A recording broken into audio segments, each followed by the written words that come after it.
Hello, everyone, and welcome to the Happiness Hour brought to you by the Adult Advisory Council. We're so glad you're here to join us today for just an hour of connection and camaraderie during this uncertain time. My name is Casey White, and I have the honor of chairing the Adult Advisory Council. The AAC is comprised of 12 adults with CF from all over the country, and members are selected through an application process through Community Voice. And the charge of the Adult Advisory Council is to advise the CF Foundation on the unique issues that adults with CF face on a daily basis. And right now, we are all facing some very unique circumstances. And we've been talking a lot as a council over the last few weeks about our current situation and how we were handling it. And we just decided what we really needed was a chance to connect with our CF community. And so the idea of a happiness hour came out of that discussion. And we're just so glad that you're here. We planned this at a very short amount of time, just about a week, which is a record time for a virtual event. And we're super excited for this hour.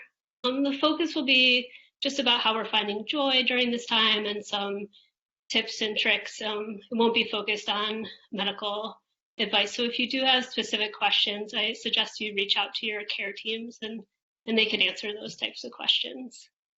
So we're doing this call on Blue Jeans, and we're hoping the technology is great, but so many more people are on Blue Jeans than ever before right now. So if we do have some issues, just bear with us and we will get through this together. I wanted to start with just a story that's been bringing me some meaning during this time. I read it a couple weeks ago and it just is sticking with me. And that is that in the 1980s, a group of scientists set out to create a biodome in the desert of Arizona. And they wanted to create the perfect living conditions for plants and trees and for so they could control in this glass biodome like every aspect of the environment. They could have the perfect amount of water and the perfect amount of sunlight and oxygen in the air and soil for plants to grow. And if they thought they could do that, they could just create this perfect environment. And it was going really well. Like humans were living in the biodome for months at a time and plants were growing. But what they noticed is that as the trees would get to a certain height, and then they would just topple over. And they just couldn't figure out why the trees were struggling when they seemingly had everything they needed. And then they realized that in this biodome, there was no wind. And because the trees didn't have the adversity of wind, their roots were not growing as deep as they needed to and weren't as strong to be able to support their growth. And I just think it's such a perfect metaphor for this time and for the CF community. For those of us in the CF community, we have definitely faced times of wind and sometimes really high winds. And I think that's why our community is so strong and connected to each other. And then during this time of adversity, I think it's just important to root yourself to the things that matter most. And if we can do that, I think that we will be stronger than ever after this passes. So again, we just were so grateful that you would join us today. And we thought the best way to start would be to have a conversation just about what is bringing us joy during this time. So I want to bring on some of my fellow AAC members to the screen, James and Ollie and Kristen. And we just can't wait to spend this hour with you. And we hope that you will also contribute to the conversation through the chat and talk about things that are bringing you joy. So with that, I will turn it over to Kristen, who's going to moderate this discussion. Thank you, Casey. I love the biodome story. Hi, everyone. Welcome. Casey, Molly, James, and I have discussed how we felt frustration and fear and stress during this pandemic. We've also experienced these moments of joy, and that's what we want to focus on. Um, let's go around and do introductions first. My name is Kristen Dunn. I'm living in New Jersey with my energetic 3-year-old toddler and my husband who's currently working from home. James, you want to start us off? Sure. My name is James Lawler. I live in Huntsville, Alabama. Just me and my dog right now, so not going out and seeing many other folks, but I am working from home now as well. Hi, I am Molly Pam, and I live in San Francisco, California. I am at home while my husband, Adam, is working remotely, and I also help out a lot with my toddler nephew and 39-week pregnant sister. And again, hi everyone, I'm Casey White and I live in Chagrin Falls, which is a small town outside of Cleveland, Ohio.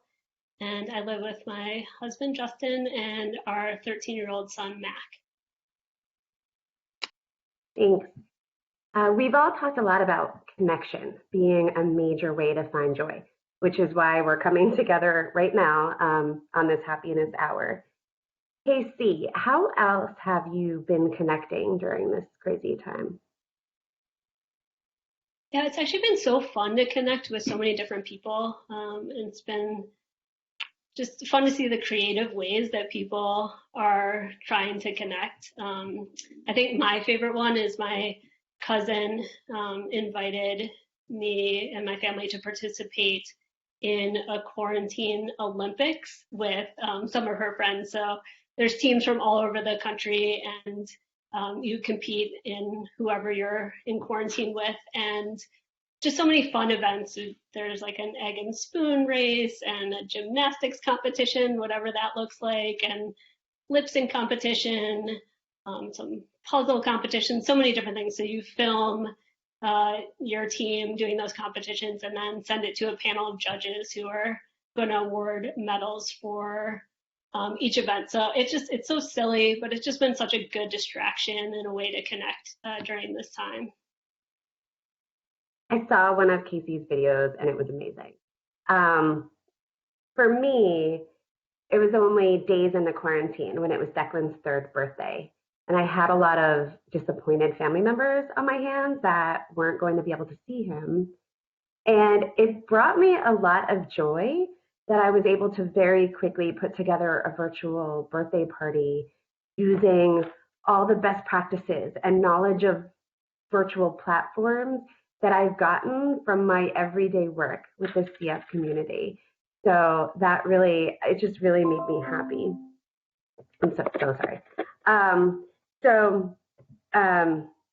Another thing we've talked about is the idea of helping others, bringing us joy. So how have others helped you? How have you helped others? James, you want to talk a little bit? Yeah, so I've been thinking a lot about how we've all been helping each other lately, because I had so many people reach out to me and say, do you need groceries? Can you work from home? Are you, able to get everything you need? Which is really great and touching. And I've also been able to get a lot of comfort and happiness from being able to pay that forward and help other people, both in my everyday work as well as really things like putting this event together. It's helped me a lot to be able to have something that I get to, spend time with my friends and put this great event together. And also, I hope that it brings people some hope and happiness and something enjoyable to do for a little while. So if I can help get us all out of the bad news cycle that we've all been in for so long, that'll really help me as well. Yeah, I agree, James. It's just been amazing to hear from so many people who have reached out over the last few weeks, like even friends that I hadn't heard from in a long time, just sending messages to make sure that I was doing okay, and local friends and family who have gone to the grocery store for us or picked up prescriptions or just offered to help in any way.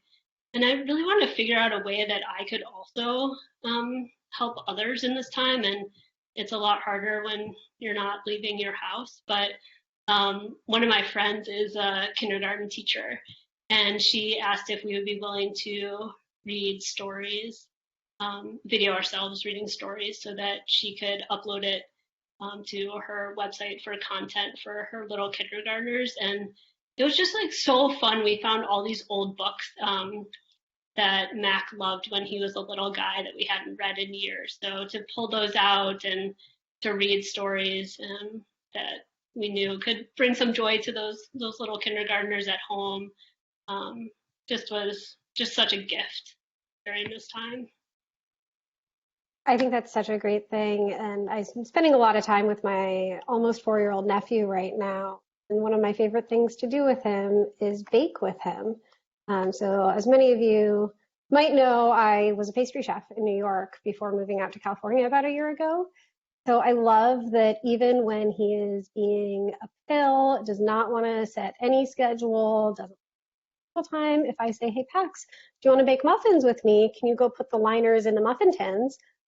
He runs to do it, huge smile on his face, and he will keep focused with baking the whole time. And so I love that I'm able to share one of my passions with him, kind of pass it off to the next generation. That's to me is one of like the small things that's going on in my daily life that just, oh, I see him baking, so happy, and it brings me joy. I'd love to hear, James, what are some of the little things that you're noticing in life that just make you smile right now? Yeah, so probably the first one for me was during one of my panic shopping trips a few weeks ago. I just felt like getting some cut flowers that they had from the display. So they looked cheerful and like something that would be nice to have. And then, that really just kind of helped brighten up my house since that's where I'm spending literally all of my time now. So I've been trying to find little things like that, like making sure I actually take the time to fill up the bird feeder or clean up a little bit just so that, my space around me can be kind of nice and inviting. And, if I'm going to be a homebody for a while, it might as well be a nice, enjoyable place. You have anything, Kristen? Yeah, I love that.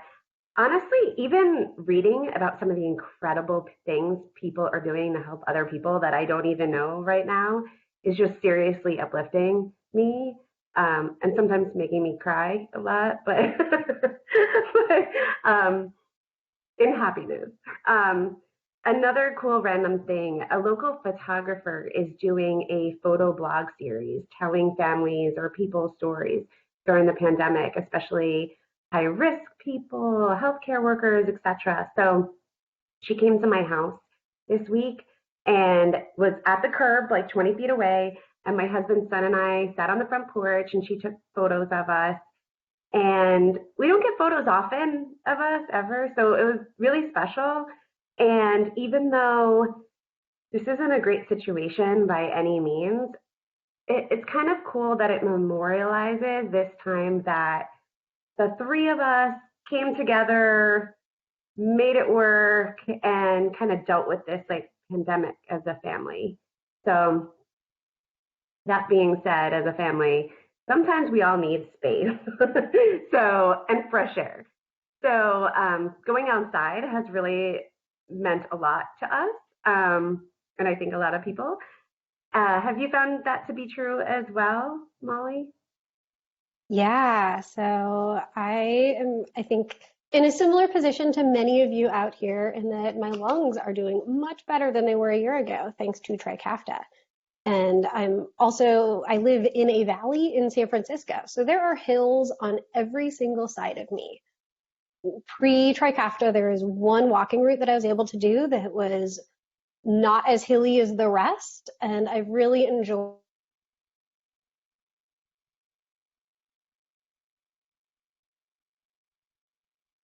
Molly, you're frozen after enjoy. Did we lose her? trying to keep my tricapta lungs healthy so that when quarantine is over, I haven't lost any of these gains. And I'm sure many of you can relate to that. Hey, Molly, can you go through that again? We started to lose you after you were talking about the hills in your neighborhood. Oh no. And I love this story, so I want to hear it. Yeah, so we have lots of hills in our neighborhood. And so I've really been trying to get out with my husband and do walks up and down hills. Even just one walk away is 100 feet of gain. So I'm averaging, 30 to 40 flights of stair equivalents on my Fitbit just by even walking 5 blocks around my neighborhood. So really enjoying seeing new places that I haven't seen before and trying to keep my lungs as strong and healthy as possible so that when quarantine is over, I won't have lost any of these gains. And I think others of you a lot of people are spending time outside. I know Casey, you wanted to talk some about what you're doing. Well, I was just going to say, I totally agree with you, Molly. It's been fun to take my Gafta lungs out for a spin or two. We definitely have been spending as much time as we can outside just to sort of stay sane. We've been skateboarding and scootering and playing basketball and playing baseball, and it's been fun to sort of discover the things in our garage that we forgot we had. So we set up a badminton net the other day and just exploring the great outdoors, as in my backyard and driveway. So, but it has been wonderful to just get that fresh air. That's awesome. Let's wrap this up by talking a bit about gratitude, which is a great way to build joy. Can we go around and each say one thing that we're thankful for? James, you want to start? Sure. So for me, I've definitely been really grateful for my dog, even when she decides to get all of her squeaky toys when I'm on a Zoom call. I am extremely grateful. I live very, very, very close to my sister and can be here to help with the baby when that comes. Yeah, I'm just grateful for the time to just slow down a little bit and spend so much quality time with my family. And my son Mac is about to be in high school, and I know he's going to be so busy with school and friends and sports. So I'm really treasuring this time with him, and we've just been doing things that we never would have done without this time. As a fun example, like we're really missing March Madness. It's something that we look forward to every year, and yeah, we just are missing it. So we found an old game from March Madness, like 1992 Duke versus Kentucky game. And for those of you listening who are big basketball fans, it's the game that Christian Laettner hit the shot. So anyway, it was just fun to like watch the game with Mac and see how much basketball's changed in the last 30 years, like the actual game and the broadcast. And it was our way to bring back March Madness in our own way. That's great. I'm thankful for Declan, my toddler. He is a bull in a china shop right now, for sure, in my home, but he's constant comic relief. And I need to keep being silly and smiling to keep him happy, and that is really what is helping me. Talking about him is actually a great transition into our next panel, where we're going to be talking about parenting and schooling. So we'd like to welcome on Betsy.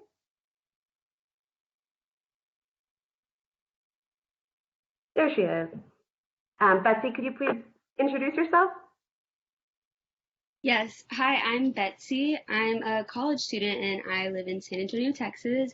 And I'm quarantined with my parents, my 2 sisters, and my 2-year-old niece. Thanks, Betsy. When we talked about parenting and schooling, we all talked about schedules. And I'll be honest that when we started this panel, I thought I was not the right person to be on it because I definitely do not have it all together. Declan isn't in preschool yet, so even my husband thought nothing would have changed for me. But I was sick and on IVs when this self-isolation started. And I got home from an overnight in the hospital and Matt was working from home, and he was working even longer hours as he adjusted to that. And I needed to keep Declan constantly occupied and happy, or else he was interrupting Matt on conference calls. We were not able to go to the playgrounds and the parks and the things that kind of mentally recenter a toddler. I was suddenly trying to make 2 to 3 week grocery lists and with things that were out of stock and refill all my medications, all while I was tired and sick going into it. And I'm reading on social media how my friends are, without kids, are Marie Kondoing their closets. Their houses are going to look amazing, and mine was literally being destroyed by the minute. But I say all this because it's okay if you don't have it all together. We're all improvising. It's getting better. I'm feeling more under control, and I'm sure it'll continue. So, Casey, would you like to talk a little bit about your experience and hopefully that it's better than mine? I mean, I'm feeling the same way you are, Kristen. Like, at first we're just trying to find our rhythm, and I was really stressed about getting on the schedule because everything you read is that teenagers thrive on a schedule, and people in general do. But we were kind of enjoying like sleeping in and doing things like at our own pace, and so I just kind of realized that we were on the schedule. It just was different every day, which I know pretty much defeats the purpose of a schedule. But what I mean is, like, we were just trying, if we can get our work done and if we can get outside and get a little exercise and I get my treatments in, then like that's our schedule. It can be at a different time every day or in a different order, but if we get those things done, like I feel like we've conquered that day. So that's sort of where I am with my schedule. But for Betsy, it must be totally different for you to be managing college classes at home. And how are you finding your rhythm in that schedule? Yeah, so Zoom University, as they call it, super fun, but it's really so crazy. Of course, college before was still, a lot of our assignments were online, but it's totally different to not be in a classroom setting. I don't have the option to go to the library, which is where I got a lot of studying done. I can't really do study groups. So whenever they announced all this and my teachers started putting out the new syllabi, I went through my planner and I color coded it. So each class has a different color. I have a color for work because I'm also working from home and doing my internship from home. So everything has its own color, and that's how I'm staying organized, which has been so helpful because it's definitely been a hard transition, especially with so many people in my house. It can be kind of crazy, but that's how I've been doing scheduling. Of course, I'm not staying on the exact same schedule every day because it's just impossible, honestly, but that's how I've been working around that. Thank you. I don't know about anyone else, but Betsy's color-coded planner really makes me happy. So let's shift to talking about schooling. As I mentioned, Declan isn't even in preschool yet, and I completely feel like a preschool teacher now. Everyone is posting fun and educational toddler activities on social media, and I've really been taking advantage of that. I've been making a list every time I see something that's fun and even better, easy, so that when Declan starts to get a little stir crazy, I can't just bring him to like a new playground to show him, like a new environment to reset him. So instead, I just kind of can whip out my go-to list and quickly start a brand new activity that he's never seen, and it's really been working. Everything from making rainbow rice, Google it, that was not that easy, but it kept him entertained for a long time, or something as simple as teaching him the hokey pokey. So he loves hard-boiled eggs and color, so I plan on making Easter eggs multiple times this season. Casey, I know you probably have a completely different experience with Mac and homeschooling. You want to talk about that? Yeah, well, first of all, I have so much respect for the people in our community who homeschool on a daily basis. I'm definitely finding it overwhelming at times. And all the Mac's teachers are sending him lessons and content, so I don't even have to create that. But you know, we're making it happen. I mean, Mac is 13, so he's somewhat independent with his work, better than others. But since he's been home, he's definitely asked us more questions than before. And sometimes it's kind of fun. Like he was learning about the golden salt trade in Africa, and I was getting into that. And he takes Latin, and you know, I know Carpe Diem, so I figured I could tackle that as well. But then when he was asking about his math class, I mean, and he had to find the slope of a line, I mean, that's when the struggle began. And I just was like, I don't know, like, aren't lines supposed to be straight? Like, why are yours sloping? Like, you have a textbook? Like, we just could not get a handle on it. We found ourselves like lying on the floor in despair over the slope of a line. And it was in that moment of despair that I remembered that my best friend from college is a high school math teacher. So we were able to FaceTime her, and within like 10 minutes, she had totally taught Mac, and we were feeling so good about lines that slope, and it sort of like changed our entire day around. So, you know, there's definitely been peaks and valleys, but we're making progress, and that's something. I don't know, how about you, Betsy? It must be so different to be schooling at home and not with your buddies at school. Yeah, I think that's definitely the biggest change for me and what I've noticed with a lot of other college students. So definitely being away from friends and the organizations we're involved in is hard.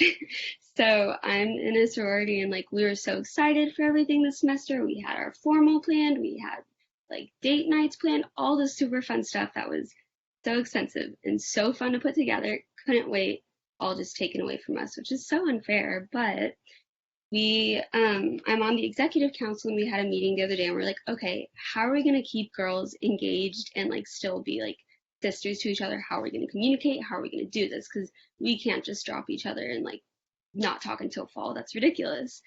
So we've been planning sisterhood events. So we're going to do it over Zoom, like a Netflix watch party, or we're going to do a workout class taught by our intramural chair, just like things that can keep us involved and engaged. And we'll do, our historian who runs our Instagram will post something that she wants us to share on our stories, and it'll be like tag a sister who, just fun little things that we can still like be involved with the people we're missing.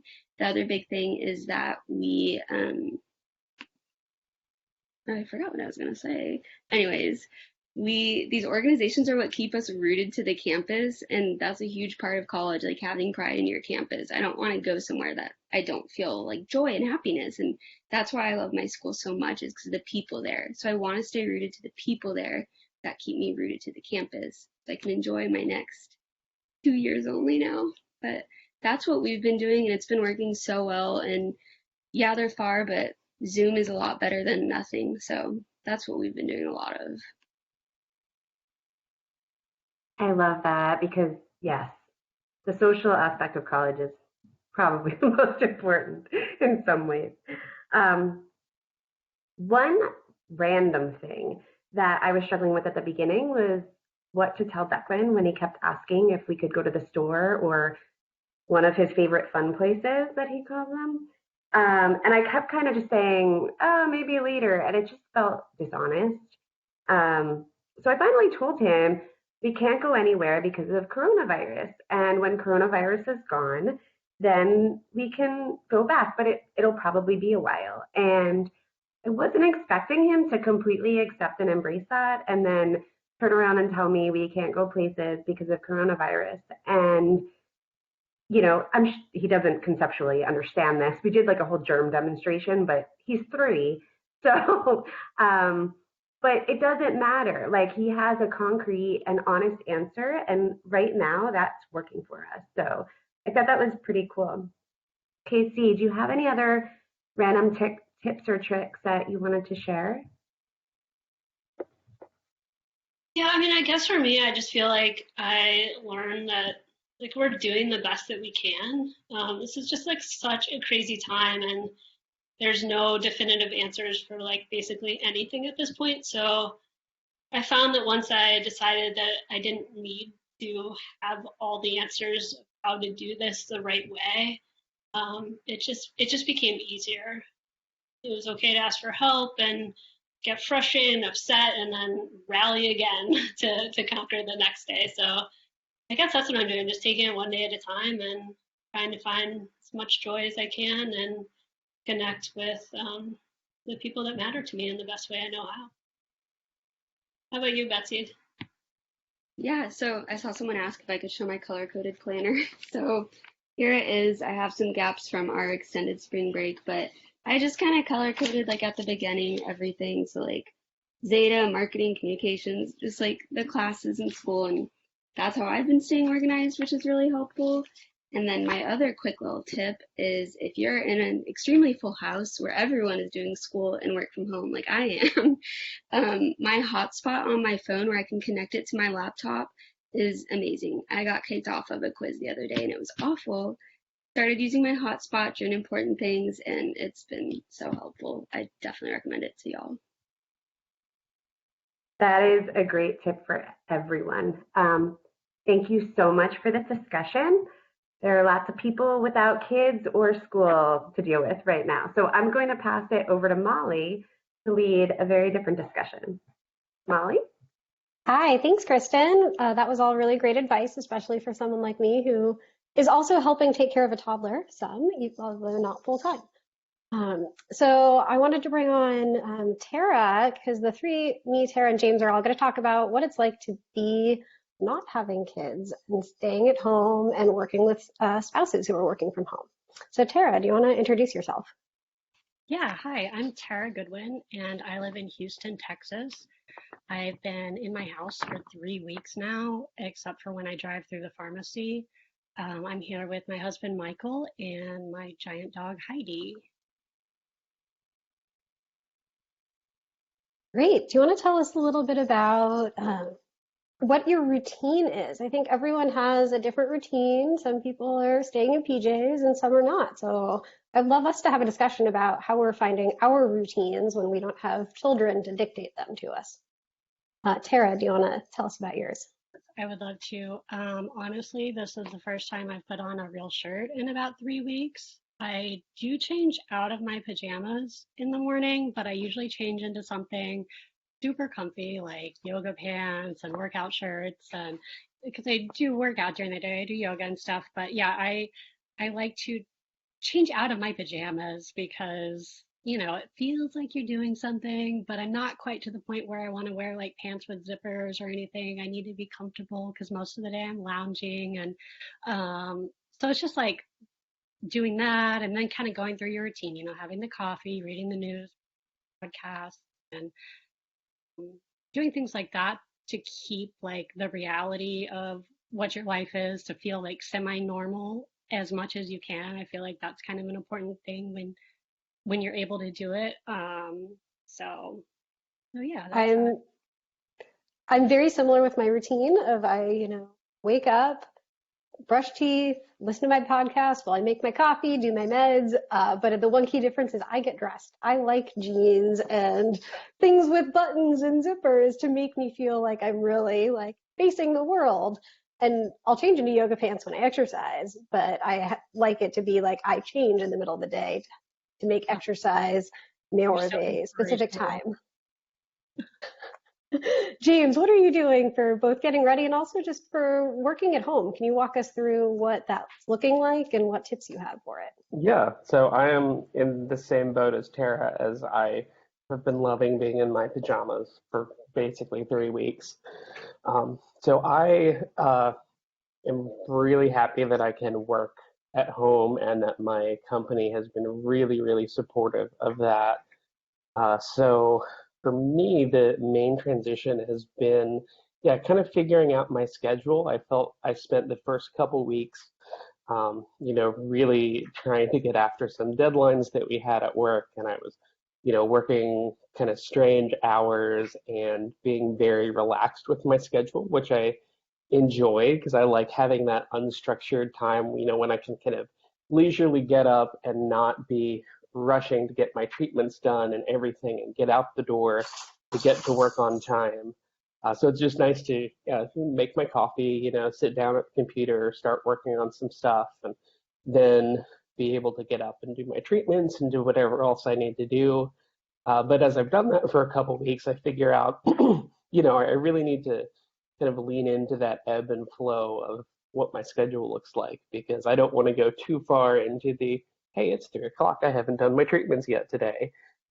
So I've been enjoying just changing it up a little bit, kind of like Casey was talking about.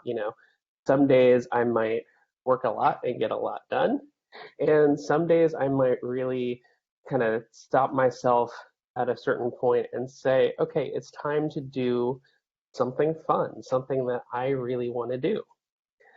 And for me, that's a whole lot of things that I just have not had the chance to think about in a while. And now I'm like, hey, I've got all this extra time on my hands. So maybe I'll get back to playing the piano more. Maybe I'll, go through some old photography and watch all these movies that I've been meaning to watch, read all these books I've been meaning to watch, or read.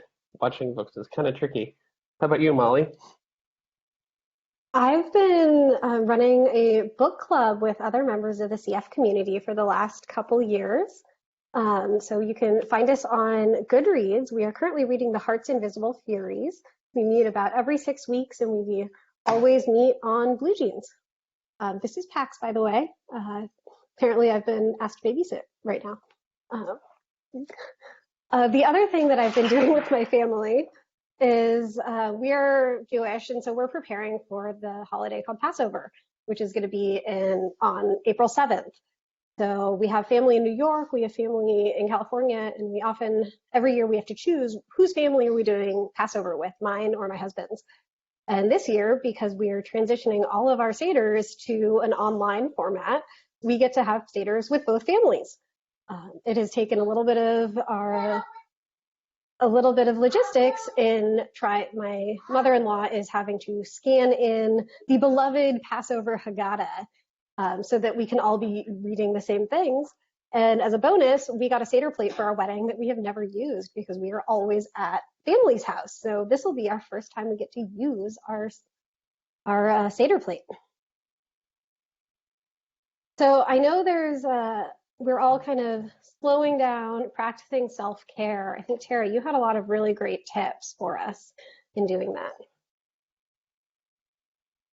Yeah, so I just wanted to throw in, like I didn't mention, I'm like you, Molly, I'm not working at home right now, but I am taking classes. So I do just take classes online and kind of fill my time doing things like projects that I wanted to pick up and just haven't for whatever reason, usually laziness and procrastination. But like I'm making a baby blanket for a friend and just like things like that not necessarily take up a lot of mental energy, but you have to balance it with things where you do use your brain so your brain doesn't turn into a fried egg like mine tends to do when it's not used very much. I host a group on Wednesday nights with about 15 people where I host it with 2 other people, and we like pick a topic for the week and kind of delve into it and what it means to us and how it relates to our lives with CF and stuff like that. So I think it's just like so important to have that connection available, like even if it's not face to face, even if you can't like reach out and give your friend a hug, to have somewhere that you can, even if you can't see them via a Zoom or a Blue Jeans or something, just call them and reach out and really get that social connection, and use your brain a little bit to talk about things that maybe you wouldn't normally just chat about, maybe a little bit more in depth about a book you're reading or whatever. I think it's great. But one of the things that I've been doing, like Molly was saying, is I am really slowing things down. So I am post-transplant, but before my transplant, I spent a lot of time in the hospital. So I got used to kind of figuring out how to fill my days up, when you're on that schedule of just, okay, I have medicines at this time, this time, this time, what else do I do? Well, you really savor the fine things. Well, not even just the fine things. You really savor everything. You really take time to appreciate your morning coffee and, just take things slowly, if you have to take a shower, maybe take a bath and do like a face mask and pretend you're at a spa and then take a shower, or just kind of stretch out normal day things. I know that sounds sort of weird, but it sort of lets you savor things and appreciate things in a different way that you don't get to do when you're just rushing through life and on this like automatic robot, okay, now I drink coffee and take a shower, So I think it's great to kind of just like slow down and really appreciate that you're not having to run a bunch of errands and just be overloaded with things like that to do. Yeah, I really love that. That both of those points that you made, and that slowing down has been one thing that I've really kind of come to enjoy about this whole thing. And like a great example of that is, I've been watching the Great British Baking Show and all kinds of things like that. So I've had in the back of my head, you should make bread sometime, it should be something worth trying. And then when all this happened and I'm like, I've got nowhere to go and nowhere to be, I'm gonna give it a try. And that ended up being a lot of fun and pretty tasty. And after like an hour of kneading, it actually turned solid. And speaking of food, Molly, having been a chef, do you have any tips for us on quarantine cooking? Yes, absolutely. You didn't think this would be a call with me without talking about food, did you? So I have had a sourdough starter for years, but I've been making bread. As I mentioned, I moved from New York last summer and I have not actually gotten my sourdough starter out. I took it out of the fridge yesterday. I opened it up and it smelled so bad. We had to open all of the windows to our apartment. So I am threw that one away, container and all. I do not want to smell that anymore. And I'm starting a new starter, so I can make bread soon. But some of the things that I really love having around are Gruyere cheese. James, you mentioned at one time, you're loving cheese. It's making you happy. I also love cheese. It makes me happy. And I love Gruyere because it's kind of a harder cheese, but you can both bake with it. You can put it in baked goods. You can put it in breads, in crackers. You can top it put it onto pizza, put it onto casserole bakes. And also it's delicious just on its own with cheese and crackers. So when my husband went to the grocery store last week, he bought us 3 things of Gruyere cheese. We eat a lot of cheese, but softer cheeses might go bad faster. So that one lasts really well in the fridge. Also, Parmesan is a great one to have around. Put it on anything, adds a lot of flavor. Other flavor enhancers I love having around are tubes of anchovy paste and tomato paste. I love having farro, like heartier grains. I know everyone is eating beans right now, but that's awesome because beans are delicious and they are full protein sources. So my favorite recipe that Marissa is going to put in the chat for me is called pizza beans. It is a Smitten Kitchen recipe. It's super simple. You take a can of white beans, you can use the tomato sauce that she puts in using a 1 can of diced tomatoes, or you can even just use, if you have pre-made tomato sauce that you bought for pasta, use it here. You mix your beans with your tomato sauce, you top it with some really delicious pizza cheese and broil it. And you can eat it with bread. It's delicious. It is toddler approved. I could eat it every day. So that is one of my favorite 3 ingredient pantry meals that you can eat right now. So other than eating, things that I've been doing to kind of take care of myself is really trying to stay active. You heard me talking about going for walks, but I'm also really enjoying having my husband home because we are egging each other on to do exercises. And I saw some people mentioning that in the chat earlier of being more active now that there's so many options for online exercises. There's online yoga, there's online exercise programs. So many different studios and organizations are really stepping up to get people active, which is fantastic. So we would love to hear more things that you're doing to keep active. I know James and I have been doing yoga. Tara, do you want to mention a little about what you've done? Yeah, I've been doing yoga too. I've done it in the past, but I am easily demotivated. So last fall I did it for 43 days in a row, and then on the 44th day, my watch ran out of battery and I wasn't going to get credit for it, so I didn't do it. and then I didn't do it for about 4 months, but I have started again. I'm on like day 12 in a row, so cross your fingers for me to keep it up. Oh yeah, that's great. I started doing a lot of online exercise classes too in the last year, and I say a lot, it's a lot for me. I'm not the best regular exercise person, but I didn't think I cared about online exercise until I started doing some of the things that I found, like Beam and CF Yogi and other kinds of stuff that's out there. And I actually really like seeing my friends on these exercise classes, and that turned out to be a pretty good motivation for me. Um, but over the last couple weeks, being at home, I've had more time to do stuff, but there were still some days where I was like, I'm really busy. I don't have time to do that kind of thing today. And spent a few days just, working, hunched over in front of the computer. And then finally said, okay, I'll do a little bit of yoga. And I felt so much better after having just gotten moving and gotten stretched out. And I realized I'd been really grouchy for about 3 or 4 days and really not as happy as I could have been. And that made a big difference. Yeah, so I think in the spirit of exercise, we're all sitting here at our screens, at our TVs, at our computers, on our phones. Really, everything we're doing is hunched over because we're all inside. So we wanted to make this a little more interactive and get us all up and stretching. And so we're going to bring in Amy LaQuant, who's going to come and lead us all in a group stretch. Pax will do it too.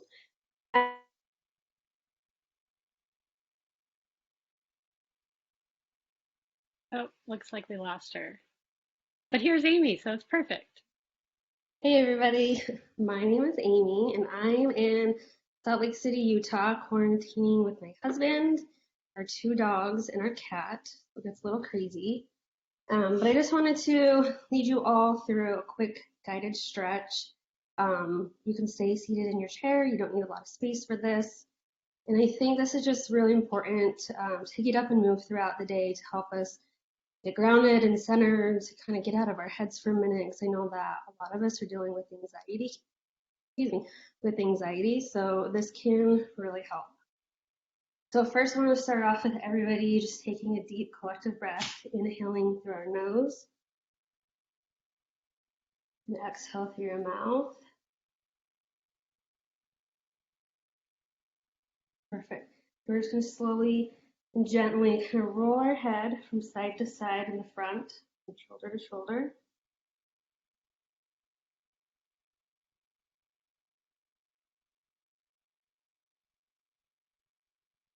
Now roll your head all the way to the right.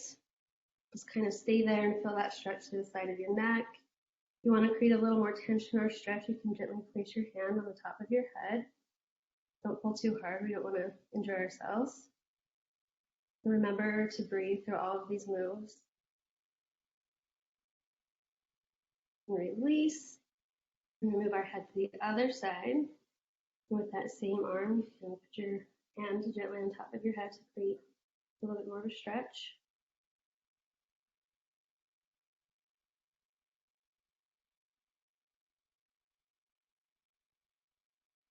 Good. Release. And move on to our shoulders and just kind of roll them back.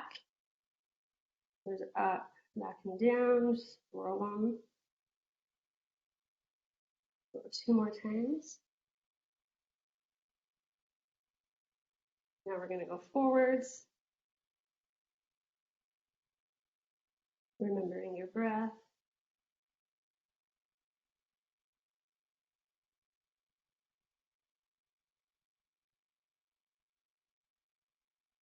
Good. Just going to shake it out. Now we're going to take whatever arm. I'm going to go with my left arm, stretch it across my body. And you can use your other arm to kind of hold it in place or to pull back and create a little bit more of a stretch.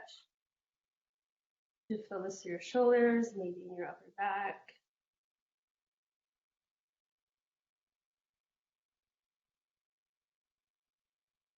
Release, and we'll move to the other side. Arm across the chest.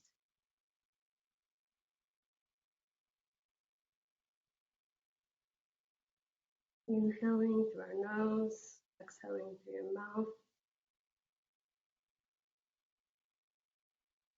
Release. We're going to inhale and bring our arms up the sides, up top, and your shoulders down away from your ears. We're going to lace our fingers together and put them behind our head and gently kind of like pull your elbows back and feel that stretch across your upper chest, collarbone area.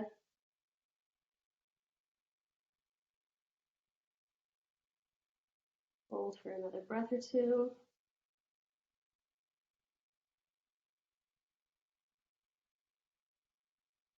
Release. All right, we're going to stretch out our lower back. Excuse me. So we're going to inhale. And you imagine a string, like if it were pulling you from the top of your head and creating length in your torso and your spine. And as you exhale, gently rotate from the hips to your right side. And keeping your gaze centered or aligned with your chest or your heart center. Each inhale, lengthen. And if you want a little bit more of a stretch, you can rotate more on the exhale.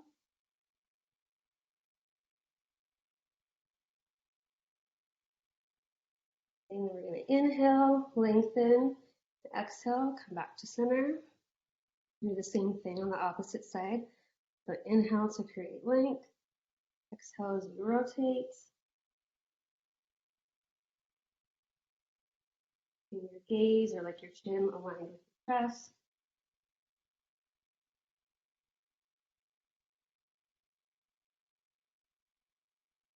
Inhale, lengthen. Exhale, come back to center. We're going to inhale our arms up to the sides, clasp our hands together above our heads. And then inhale, and as you exhale, just gently reach over to your right side. Feel that stretch all the way through your side, your triceps.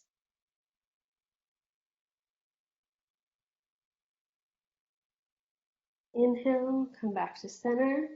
As we exhale, over to the other side.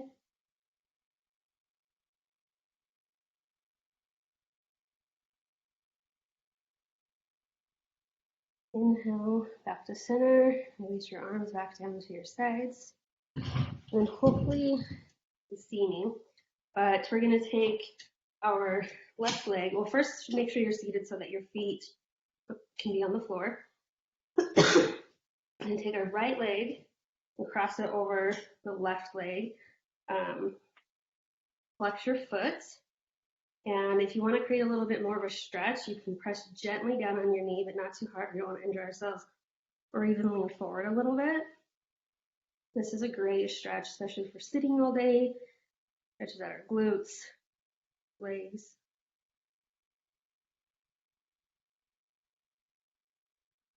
Take that breath.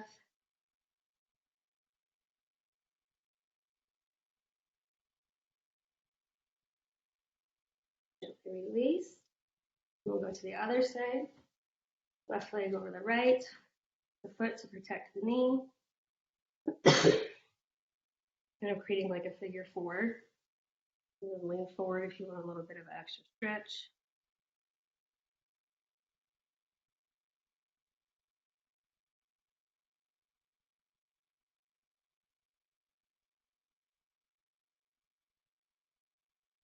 Release.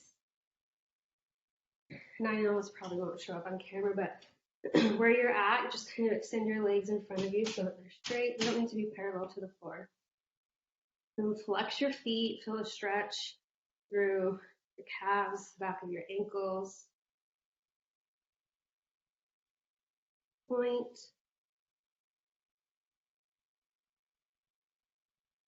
Again. Remembering to breathe. Point and feel that stretch to the tops of your feet into your shins.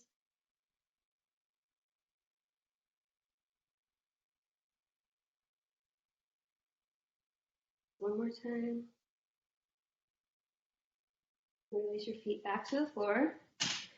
And now just where you're at, just kind of lift your heels up off of the floor, keeping the balls of your feet there, kind of like if you were standing on your tippy toes. Just feel that stretch in your toes, the balls of your feet. You can kind of roll them on the ground.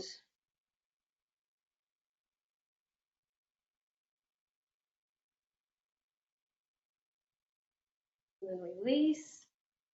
These are stretches, or like it's a small routine you can do throughout the day to get up off the couch, to move. Again, release some tension. I think we're all feeling that. I just want to end with one more collective breath, inhaling through our nose. Exhale through the mouth. And I'm going to turn it back over to Kristen now.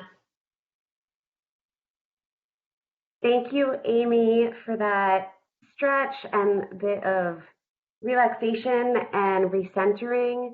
I want to thank you all so much for joining and for participating.